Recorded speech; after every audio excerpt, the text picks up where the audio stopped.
Bonjour, ici Karine Elbuic, coach sportif. Alors, je vais vous parler de perdre du poids pour de bon. Pour perdre du poids pour de bon, eh bien, il va falloir manger correctement. Déjà, prendre de bonnes habitudes alimentaires. Vous allez perdre du poids un petit peu plus lentement, certes, mais les kilos perdus seront perdus à tout jamais. Donc je vais vous donner moi des conseils pour vous aider à prendre de bonnes habitudes alimentaires. Le premier conseil, eh bien, c'est de vous observer. Alors comment s'observer? Vous allez prendre un carnet, vous allez vous donner 3 jours. Alors 3 jours dans la semaine, vous avez le temps, vous êtes un petit peu moins stressé et vous allez noter tout ce que vous mangez.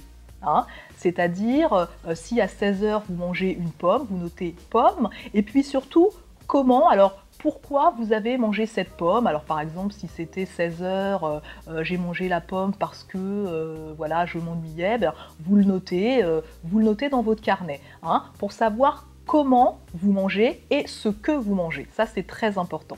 La deuxième chose, pour perdre du poids pour de bon, eh bien, c'est de ne pas vous comparer aux autres.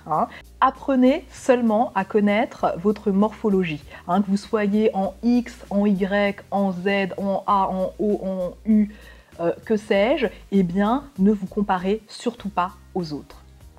La troisième chose à faire pour perdre du poids pour de bon, eh bien, prenez 3 repas par jour. Terminez les régimes farfelus, vous mangez correctement, un petit déjeuner, un déjeuner et un dîner.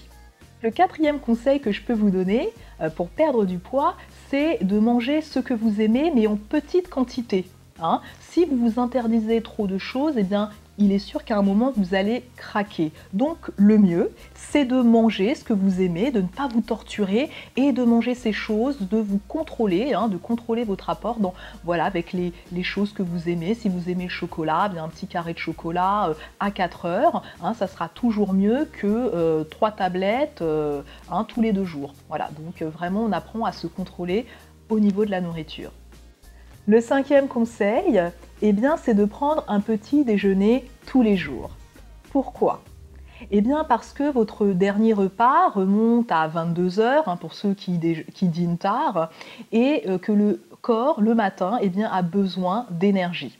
Si vous ne déjeunez pas le matin, eh bien, vous allez avoir faim à 11 h et vous allez vous ruer sur votre assiette à midi. Donc, c'est un très mauvais message pour le cerveau parce que celui-ci va se souvenir que vous ne lui avez pas donné à manger le matin, et bien il va faire des réserves. D'où après les petits amas de graisse qu'on n'arrive pas à délocaliser. Donc vraiment pensez à bien prendre un petit déjeuner chaque jour. Le sixième conseil, eh bien, c'est de ne pas faire des matières grasses vos ennemis jurés. On a besoin de manger des matières grasses. Toutes les graisses insaturées que vous allez trouver dans les poissons gras, tels que le maquereau, le thon, le saumon, les noisettes, les noix, les cacahuètes, ou alors les graisses monoinsaturées que vous trouvez dans l'avocat ou dans l'huile d'olive, sont bonnes pour votre mental et votre physique. Le septième conseil, eh bien, c'est de consommer plus de protéines. Vous avez besoin dans votre alimentation quotidienne de 25% d'apport de protéines par jour. Donc les protéines, vous allez les trouver dans le poulet, dans les produits laitiers, dans les œufs et aussi pour les végétaliens dans le soja et les produits dérivés.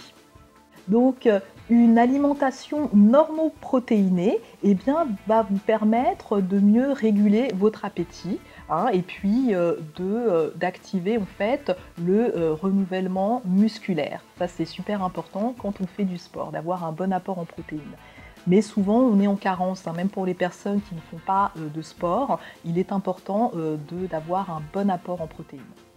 De plus, cet apport en protéines va stimuler une hormone qui est fabriquée dans le pancréas, qu'on appelle le glucagon pour ceux que ça intéresse, et c'est une hormone qui va brûler les graisses dans l'organisme. Donc d'où l'intérêt d'avoir un régime qui soit bien équilibré en protéines.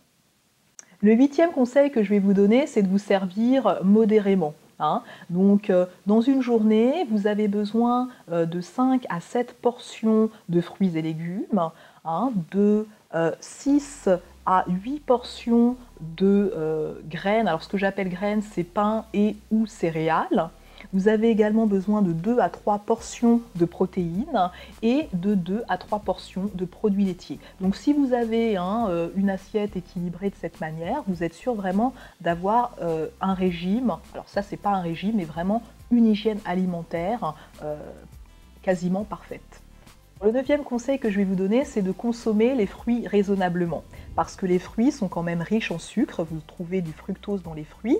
Vous pouvez limiter les fruits tels que les ananas, les bananes, les mangues, qui sont plutôt riches en sucre, et accorder en fait un intérêt à des fruits à pulpe, notamment les pommes, que vous pourrez trouver toute l'année sur les marchés. Et puis enfin, le 10e conseil, mais non des moindres, c'est de boire de l'eau. Alors si vous avez déjà vu certains de mes tutoriaux, vous avez vu celui sur l'hydratation, où je vous explique pourquoi boire de l'eau, donc je vous invite à le regarder si vous ne l'aviez pas vu avant. Et boire de l'eau, c'est important, il faut boire 1,5 litre d'eau par jour, parce que en général on est tous déshydratés, il y a une personne sur 5 qui est déshydratée, qui ne boit pas assez. Pourquoi? Parce qu'en fait vous allez avoir des baisses d'énergie et vous allez avoir envie de grignoter. Il faut savoir que quand on est déshydraté, il y a une confusion entre les récepteurs de faim et de soif.